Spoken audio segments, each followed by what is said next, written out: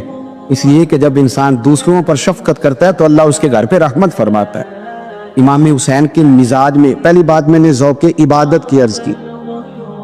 دوسری بات عرض کر رہا ہوں کہ صحابہ حضرت اسامہ بن زید بڑے پیارے ہیں میرے نبی کریم کے, بڑے پیارے. حضرت اسامہ بن زید کے بارے میں سیدہ عائشہ صدیقہ فرماتی ہیں ان کے ناک سے اگر ریٹھ نکلتی تھی تو اللہ کے رسول اپنے دست مبارک سے صاف کر دیتے تھے. اور سرکار فرماتے تھے کہ اگر اسامہ لڑکی ہوتا نا, ان کے غلام کے بیٹے تھے حضرت زید بن عار, اگر یہ لڑکی ہوتا میں اسے زیور پہناتا. بڑے پیارے تھے. لیکن جب ان کا آخری وقت آیا نا تو 60,000 دینار کا قرضہ تھا. رشتہ داروں سے کہا, دوستوں سے کہا, یاروں سے کہا, اور قرض ادا نہیں ہو رہا تھا. حضرت اسامہ بن زید کہتے ہیں بڑا پریشان تھا. جب حد ہو گئی نا تو حضرت اسامہ بن زید فرمانے لگے جاؤ کوئی حسین ابن علی کو خبر کرو, ان سے کہو میں نا غلام ہوں آپ کے نانا کا, مقروض دنیا سے چلا گیا تو کیا بنے گا. امام حسین کو خبر ملی تو دوڑے آئے.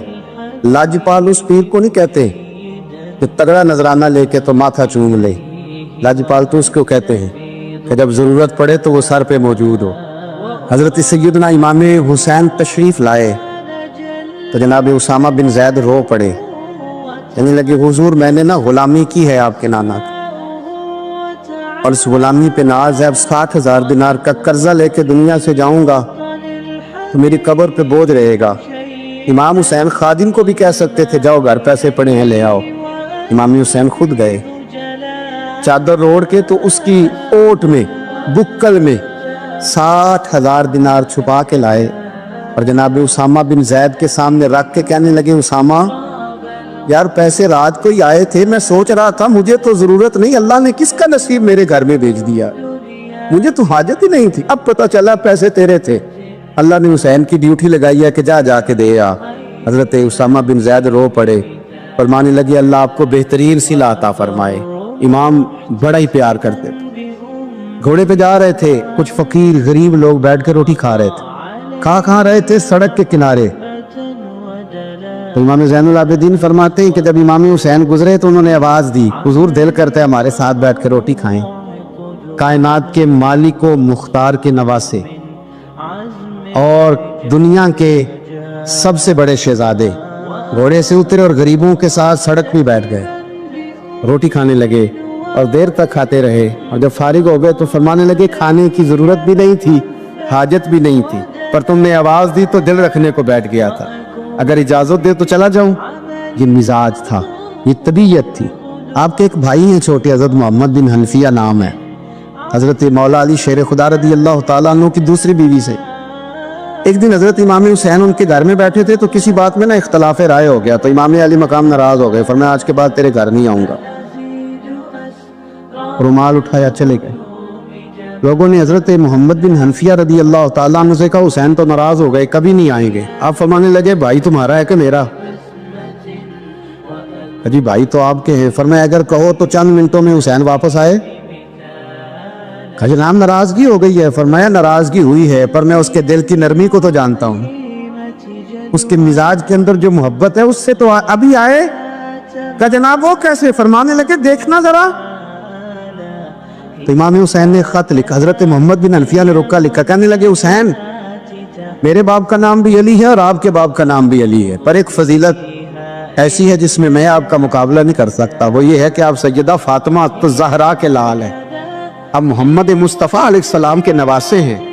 کہنے لگے بھائی جان آپ نے نانا جان کی وہ حدیث تو سنی ہوگی کہ دو لوگ ناراض ہو جائیں تو جو صلح پہلے کرے جنت میں پہلے جائے گا. فرمانے لگے دل میرا کر رہا تھا کہ پہلے صلح کر لوں, لیکن پھر بڑے بھائی کو پشت کروں گا جنت میں جاتے ہوئے. یہ بھی تو بے ادبی ہے نا.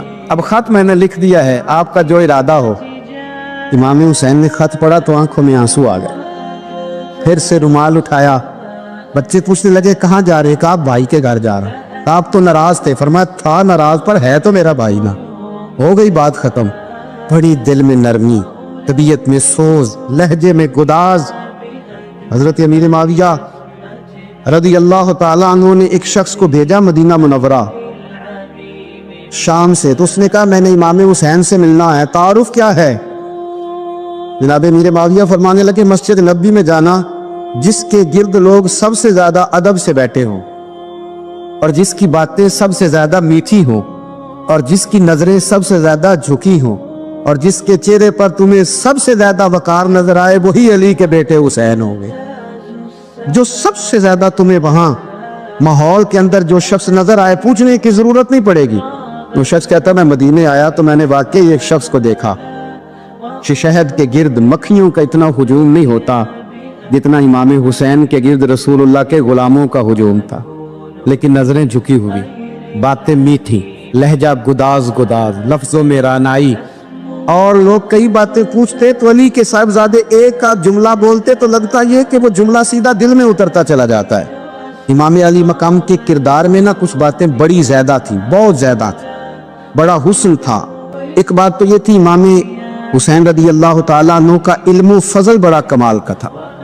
ایک دفعہ صحابہ میں مسئلہ بن گیا کہ بچہ پیدا ہوتا ہے تو اس کا وظیفہ کیسے لگانا ہے. امام حسین کا علم و فضل بتا رہا ہوں, علم و فضل. تو بات بڑی پیچیدہ ہو گئی. حضرت عبداللہ ابن زبیر کے پاس لوگ آئے, کہنے لگے کہ آپ بڑے صاحب علم و فضل ہیں, آپ نے حضور علیہ الصلوۃ والسلام کے ساتھ وقت گزارا ہے, تو مسئلے کو حل کریں کہ بچہ پیدا ہونے کے بعد حکومت اگر وظیفہ لگائے گی تو کب لگائے. جب بحث طول پکڑ گئی, مسئلہ حل نہیں ہوتا تھا, تو حضرت عبداللہ ابن زبیر کہنے لگے ہم سے نہیں حل ہوگا. ایک بندہ ہے جس کے سینے میں رسول اللہ صلی اللہ تعالیٰ علیہ وسلم کی نور نبوت کا فیضان ہے, وہ یہ مسئلہ حل کریں گے. تو کہا وہ کون سے؟ آپ فرمانے لگے جب ہم سے مسائل حل نہیں ہوتے تو ہم ان کے علم سے فائدہ اٹھاتے ہیں. کہا کون ہے؟ کہا جناب امام حسین. تو لوگ حضرت امام حسین کے پاس گئے کہ حضرت یہ ایک مسئلہ الجھ گیا ہے کہ بچہ پیدا ہو تو وظیفہ کب لگانا ہے. فرمایا الجھنے والی بات ہی کوئی نہیں. پیدا ہونے کے بعد جب وہ پہلی دفعہ آواز نکالے تو اس کا وظیفہ لگا دو. اس کا مطلب یہ ہے کہ وہ دنیا میں آ گیا ہے, اس نے اپنے آنے کا اظہار کر دیا ہے, اعلان کر دیا ہے, اب اس کا وظیفہ لگا دو. تو اس پر پھر صحابہ کا اتفاق ہو گیا. امام حسین کے علم سے, فضل سے لوگ فیض اٹھاتے تھے. حضرت سیدنا امام حسین کی شہادت کے بعد حضرت عبداللہ ابن زبیر رضی اللہ تعالیٰ عنہ نے قاتلان حسین سے خطاب کیا اور فرمانے لگے اللہ کی قسم تم نے اس شخص کو شہید کیا ہے جو راتوں کو لمبے لمبے قیام کرتا تھا, اور تم نے اس شخص کو شہید کیا ہے جس سے میں دن میں جب بھی ملتا تھا تو وہ روزے سے ہوتا تھا. تم نے اس شخص کو شہید کیا جو قائم اللیل تھا, صائم الدہر تھا, اس شخص کو تم نے شہید کیا. آپ کو پتہ ہے میدان کربلا میں جب 9 محرم کو ابن سعد نے امام حسین سے کہا کہ جنگ کرو, اگر یزید کی بیعت نہیں کرنی, تو امام حسین نے فرمایا ایک رات کی مہلت دے دو, ایک رات کی مہلت دے دو. حضرت امام زین العابدین کہتے ہیں میں نے اپنے والد گرامی سے عرض کی کہ ابا جی آپ جہاد سے دور جانے والے تو ہیں نہیں, آپ تو جہاد سے پیار کرنے والے, اور یہ بھی پتہ ہے مجھے کہ یہ جنگ اب ہو کے رہے گی, تو ایک رات کی مہلت لینے کا معنی کیا ہے؟ بھئی کل بھی لڑنا ہے اور رات بھی لڑنا ہے, تو ابا جی ایک رات کی مہلت. تو سیدنا امام حسین رضی اللہ تعالیٰ عنہ فرمانے لگے بیٹا رات کی مہلت اس لیے لی ہے کہ میں آج رات کھل کے اپنے رب کی عبادت کر لوں, میں استغفار کر لوں, میں لمبے سجدے کروں. اور کہا زین العابدین تو جانتا ہے نا کہ مجھے نماز سے, تلاوت سے, دعا سے اور استغفار سے بڑا پیار ہے. رسول کریم علیہ السلام نے فرمایا, جامع ترمذی میں موجود ہے, فرمایا میں جا رہا ہوں پر تمہیں 2 بڑی بھاری بڑی وزنی چیزیں دے کے جا رہا ہوں. صحیح 6 کی روایت, 2 وزنی چیزیں تمہارے بیچ چھوڑ کے جا رہا ہوں, اگر ان کو تھام کے رہو گے تو کبھی گمراہی تمہارے پاس نہیں آئے گی. یا رسول اللہ وہ کون کون سی؟ فرمایا ایک اللہ کی کتاب دے کے جا رہا ہوں اور دوسرا اپنا خاندان دے کے جا رہا ہوں. اگر اہل بیت نبوت کو تھامے رہو گے, ہمارے بزرگوں نے لکھا ہے کہ یہ جو حضور نے کتاب اللہ اور پھر اپنی اہل بیت کا تذکرہ فرمایا, تو اس کا مطلب یہ ہے کہ تھیوری دیکھنی ہوئی تو قرآن دیکھنا, اور پریکٹیکل دیکھنا ہوا تو علی اور فاطمہ کو دیکھنا، حسن اور حسین کو دیکھنا، ان کو دیکھنا۔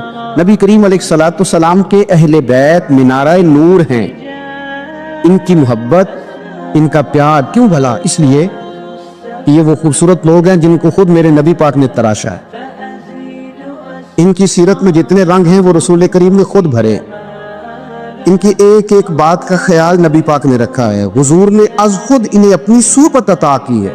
زیادہ دور نہیں تھا سیدہ فاطمہ کا گھر، مسجد نبوی کے ساتھ تھا۔ اللہ کے رسول دن میں 2 دفعہ جایا کرتے تھے، پھر بھی کبھی کبھی فرماتے فاطمہ میرا دل کرتا ہے آج میں رات تیرے گھر میں قیام کروں، تو سیدہ فاطمہ زہرا فرماتی ہیں کہ آمینہ کے لال اس طرح بھی میرے گھر میں قیام کرتے تھے کہ حضور چارپائی پہ لیٹتے تھے تو ایک کندھے پہ امام حسن کا سر ہوتا تھا اور دوسرے پہ امام حسین کا سر اقدس ہوتا تھا، اور فرماتی ہیں رات کو کبھی حسنین کریمین دودھ مانگتے تو میں اٹھتی دودھ دینے کے لیے، تو حضور فرماتے لیٹ جاؤ آج میرے ساتھ سوئے ہیں تو دودھ بھی میں ہی پلاؤں گا، تو محبوب اٹھتے ان کے لیے دودھ لاتے برتن سے نکال کے۔ حضور نے انہیں وقت دیا اور پھر ان کی چھوٹی چھوٹی چیزوں کا خیال رکھا، صحیح بخاری میں موجود ہے۔ تربیت پر توجہ دی۔ امام حسین تشریف لائے، ابھی عمر مبارک 7 سال کے قریب تھی، مسجد نبوی میں صدقے کی کھجوروں کا ڈھیر لگا ہوا تھا۔ چھوٹا بچہ جو ہوتا ہے نابالغ، اس پر شریعت کے احکامات نہیں آتے، صدقے کی کھجوروں کا ڈھیر تھا مسجد نبوی میں۔ یہ تربیت ہے، یہ ٹریننگ ہے جو اللہ کے محبوب نے خود انہیں عطا فرمائی۔ صدقے کی کھجوروں کا ڈھیر تھا، امام حسین حضور کے ساتھ آئے تو امام علی مقام نے ایک کھجور اٹھا کے منہ میں رکھ لی۔ شارحین نے لکھا ہے لگتا یہ ہے کہ کئی دنوں کی بھوک تھی، کیونکہ یہ فاقہ اہل بیت کا بڑا محبوب ہے۔ مجبور نہیں تھے، وہ تو خزانوں کے مالک تھے، پر غریبوں سے محبت کی وجہ سے فاقے کیا کرتے تھے، یہ ان کی پسند ہے فاقہ کرنا۔ ایک کھجور امام علی مقام نے رکھ لی تو اللہ کے رسول نے گلے میں انگلی ڈال کے نکال دی اور فرمایا حسین یہ صدقہ ہے، یہ میری اہل بیت کے لیے درست نہیں ہے۔ حضور نے خود تربیت کی، اور پھر سیدہ فاطمہ الزہرا نے اپنے بچوں کو تراشا، ان پر محنت کی۔ میں اکثر گزارش کرتا ہوں دوستوں سے، میں کہتا ہوں کربلا کا واقعہ کوئی حادثاتی نہیں ہے، اس کے پیچھے پوری ایک لاجک ہے، اس کے پیچھے پورا ایک فلسفہ ہے۔ ایسے ہی کوئی آدمی 3 دن بھوکا پیاسا رہ سکتا ہے؟ کسی آدمی کو صبح اس نے کھانا کھایا اور شام تک کھانا نہ ملے تو ٹانگیں کانپتی ہیں۔ رمضان المبارک میں عبادت کی نیت سے روزہ رکھنے والے بھی شام کو بڑے پریشان ہو جاتے ہیں، اور مسلسل 3 دن کھانا نہ کھایا جائے اور پانی نہ پیا جائے، اور حال یہ ہے کہ وہی آدمی تلوار لے کے میدان میں نکلے اور اس کی حالت یہ ہو کہ لوگ اس کی آگے دوڑنا شروع کر دیں۔ ہزاروں کی فوجیں تاب نہ لا سکے۔ علی کا گھر بھی وہ گھر ہے کہ جس گھر کا ہر ایک بچہ جسے دیکھو وہی شیر خدا معلوم ہوتا ہے۔ یہ کوئی آسان ہے؟ اس کے پیچھے پوری اس کے پیچھے فلسفہ ہے۔ امام راضی کی تفسیر کبیر دیکھیے گا، حضرت امام حسین کی وہ شخصیت تھی کہ مشکات میں حدیث ہے، نبی پاک صلی اللہ تعالی علیہ وسلم کی چچی جناب ام فضل صبح صبح گھبرائی حضور کی بارگاہ میں آئی، عرض کی یا رسول اللہ صلی اللہ علیہ وسلم آج میں نے عجیب خواب دیکھا ہے، میں ڈر گئی ہوں۔ حضور نے فرمایا چچی کیا دیکھا؟ عرض کی حضور میں نے دیکھا ہے کہ آپ کے وجود کا گوشت کا ایک ٹکڑا کٹ کے میری جھولی میں آ گیا۔ حضور یہ کیا ہے؟ تو محبوب خواب سن کے مسکرائے، فرمایا چچی یہ پریشانی والا خواب نہیں، یہ تو خوشی والا خواب ہے، اللہ فاطمہ کو بیٹا عطا کرے گا اور وہ تیری گود میں کھیلا کرے گا، چونکہ وہ میرے وجود کا ٹکڑا ہوگا لہذا خواب تجھے یہ آئی ہے۔ تو امام حسین پیدا ہوئے، امام حسن کی عمر ابھی 11 مہینے تھی، تو نبی پاک نے امام حسین کو جناب ام فضل اپنی چچی کی گود میں دے دیا کہ فاطمہ کے لیے دونوں بچے سنبھالنا مشکل ہوگا۔ وہ خواب اس طرح پوری ہوئی۔ امام حسین سے حضور نے بڑا پیار کیا، بڑی محبت فرمائی نبی پاک سے۔ کچھ حدیثیں میں نے جمعے میں عرض کی تھی، حضرت ابو ہریرہ رضی اللہ تعالیٰ عنہ کہتے ہیں یہ واحد بچہ تھا حضور کے گھرانے کا کہ میں نے دیکھا کہ نبی پاک صلی اللہ علیہ وسلم بیٹھے تھے تو یہ حضور سے کہہ رہے ہیں، نبی پاک سے کہ نانا جی اٹھ کے کھڑے ہو، کہتے حضور کھڑے ہو گئے تو کہنے لگے میں نے آپ کے برابر جانا ہے۔ بچے جو مرضی ضد کر لیتے ہیں نا، قد چھوٹا تھا، عمر 7.5 سال تھی، کہنے لگے نانا میں نے برابر جانا ہے، تو نبی پاک صلی اللہ علیہ وسلم نے ہاتھ پکڑ لیے، فرمایا چل پھر ہو جا برابر۔ تو حضرت ابو ہریرہ کہتے ہیں انہوں نے حضور نے ہاتھ پکڑے اوپر کھینچا تو امام حسین نے پہلے اپنے پیر حضور کے گھٹنوں پہ رکھے، پھر نبی پاک کے سینے پہ رکھے، اور جب ان کا قد سر تھوڑا سا حضور سے اونچا ہو گیا تو محبوب فرمانے لگے چل بس کر، تو نے تو کہا تھا آپ کے برابر ہونا ہے، تو اوپر نکل گیا ہے، کل بس کر. فرماتے پھر امام حسین نے زبان باہر نکالی تو محبوب ان کی زبان چوسنے لگے, پھر ساتھ لٹا لیا اور انہیں سونگنے لگے. تو میں نے عرض کی حضور آپ حسین کو سونگتے کیوں ہیں؟ تو فرمایا ابو ہریرہ مجھے حسین کے وجود سے جنت کی خوشبو آتی ہے, مجھے حسین کے وجود سے جنت کی. ایک دن حضور گزر رہے تھے, اصل اس طرح تھا کہ یہ نبی پاک کا حجرہ تھا. جن لوگوں کو اللہ نے مدینے کی زیارت کرائی ہے وہ جان سکتے ہیں نبی پاک کا حجرہ تھا. تو حضور کے حجرے کی اس جانب یعنی مسجد کی جو بالکل سیدھ ہے اس کی بیک میں سیدہ فاطمہ رہتی. تو حضور اکثر میں نماز کے لیے جب نکلتے تو حضرت فاطمہ کے حجرے کے پاس سے ہو کر دوبارہ محراب میں جاتے. محبوب حجرے کے پاس سے گزرے تو امام حسین رو رہے تھے, تو حضرت فاطمہ نے کسی بات میں جھڑک دیا تو امام حسین رونے لگے. تو نبی پاک نماز کے لیے گئے تو واپس لوٹ آئے اور واپس تشریف لا کے کہا فاطمہ حسین کو کیا ہوا؟ عرض کی یا رسول اللہ تنگ کر رہے تھے میں نے ڈانٹ دیا ہے. کیا خوبصورت جملے ہیں حدیث پاک میں. سرکار نے فرمایا فاطمہ اس کو حسین کو نہ رونے نہ دیا کر, یہ جب روتا ہے نا تو میرے دل کو تکلیف ہوتی ہے. تو بی بی صاحبہ کہتی ہیں یہ حکم آیا نبی پاک کا میرے نا, پھر میں نے ڈانٹنا چھوڑ دیا. یہ ان کے فضائل تھے, ان کی تربیت خود نبی پاک نے فرمائی. پہلی بات تو یہ ہے کہ نبی پاک نے دعا مانگی تو یا اللہ میرے گھر والوں کو زیادہ روزی نہ دینا, انہیں ایک وقت روٹی دینا, ایک وقت کی بھوک دینا. یہ جو 10 دن کربلا میں انہیں ٹینشن نہیں نہ ہوئی, انہیں عادت تھی فاقہ کرنے, انہیں 3 دن وصلی روزے رکھنے کی عادت تھی. پہلی بات. دوسرا یہ کہ جہاد کی تربیت حضور خود کراتے. حضرت فاطمہ زہرا کہتی میں پردے کے پیچھے دیکھ رہی تھی, نبی پاک نے امام حسن اور حسین سے فرمایا چلو میرے سامنے کشتی لڑو. تو دونوں حضرات آپس میں جب کشتی لڑنے لگے تو نبی پاک نا امام حسن کو کہتے حسن حسین کو ٹانگوں سے پکڑو, حسن حسین کو پیچھے سے پکڑو. جب نبی پاک بار بار امام حسن کو بتا رہے تھے تو سیدہ پیچھے سے بول پڑی, کہنے لگی یا رسول اللہ آپ چھوٹے کو بتائے آپ بڑے کو بتا رہے. بڑا تو پہلے 11 مہینے بڑا ہے تو آپ چھوٹے کو بتائے بڑے کو بتا رہے. تو فرمایا فاطمہ تو چپ کرنا, جو میں دیکھ رہا ہوں تو نہیں میں دیکھ رہی, ایک کو میں بتا رہا ہوں دوسرے کو جبریل امین بتا رہے ہیں. لیکن اس کے ساتھ ساتھ امام حسین رضی اللہ تعالیٰ عنہ کا جذبہ جہاد, امام حسین کی استقامت. آج لوگ ادھر ہوتے ہیں جس طرف ہوا کا رخ ہوتا ہے. آج لوگوں کی سوچوں کا زاویہ یہ ہے کہ جدھر رش زیادہ ہوگا ہم بھی ادھر جائیں گے. ہم یہ نہیں دیکھتے حق کس طرف ہے, ہم یہ دیکھتے ہیں رش کس طرف ہے. امام حسین رضی اللہ تعالیٰ عنہ نے رش نہیں دیکھا, حق دیکھا. امام حسین رضی اللہ تعالیٰ عنہ استقامت کے وہ پہاڑ ہیں, معمولی آدمی نہیں تھے. فرزق شاعر کہتا ہے کہ میں نے امام حسین سے کہا تھا, میں نے کہا لوگوں کی تلواریں یزید کے ساتھ ہے پر دل آپ کے ساتھ ہے, دل آپ کے ساتھ ہے. امام حسین رضی اللہ تعالیٰ عنہ نے زمانے کے حالات نہیں دیکھے, حق اور سچ دیکھا. جتنی چیزیں انسان کو کمزور کر سکتی ہیں وہ ساری امام حسین پہ طاری کی گئی. جتنی چیزیں, وطن چھوڑنا کتنا کو مشکل ہوتا ہے. شالا پردیسی کوئی بھی نہ تھی وے ککھ جنا تو پارے.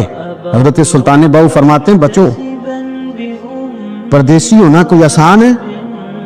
جس آدمی کا کسی چھوٹے سے گاؤں میں بھی مکان ہو چھوڑنا پڑ جائے تو روتا ہے. تو مجھے بتاؤ جس نے اپنا سارا بچپن مدینے میں گزارا ہو, آج جو ایک ہفتہ مدینے رہ کے آتے ہیں ان سے واپس نکلنا مشکل ہوتا ہے. لیکن امام حسین حق کا رستہ تھا, وطن کی قربانی دی, اور معمولی وطن نہیں مدینے جیسا وطن. اور جب کھڑے تھے نا امام حسین رضی اللہ تعالیٰ عنہ رجب میں نکل رہے تھے مدینے سے, تو کوئی شاعر کہتا ہے دور کھڑے ہو کہ انہوں نے گویا کہا تھا آقا تیرے کرم کے خزینے کی خیر ہو, میں جا رہا ہوں تیرے مدینے کی خیر ہو. امام حسین نے وطن چھوڑا, کوئی لغزش نہیں پیروں میں, کوئی نہیں. شہزادوں والی زندگی تھی, مسجد نبوی کے امام تھے, نبی کریم علیہ السلام کے روضہ اطہر پر تشریف رکھتے تھے, زمانہ حیا کرتا. شان و شوکت تھی پر حق کے لیے چھوڑا, نکل کر خانقاہوں سے ادا کر رسم شبیری. اور پھر بڑا مشکل ہوتا ہے جس شخص کے ساتھ بچے اور عورتیں ہوں وہ تو یہ کہہ کے لڑائی سے جان چھڑاتا ہے کہ میرے ساتھ فیملی ہے, نہ ہوتی تو تجھے بتاتا. پر امام حسین کو اولاد بھی کمزور نہیں کر سکی, عورتوں کا ساتھ ہونا کمزور نہیں کر سکا. پھر امام علی مقبوق کتنا مشکل کام ہے. آج لوگ کہہ نہیں دیتے کہ میں تو اس لیے گناہ کرتا ہوں کہ رشوت اس لیے لے لیتا ہوں کہ بچے چھوٹے.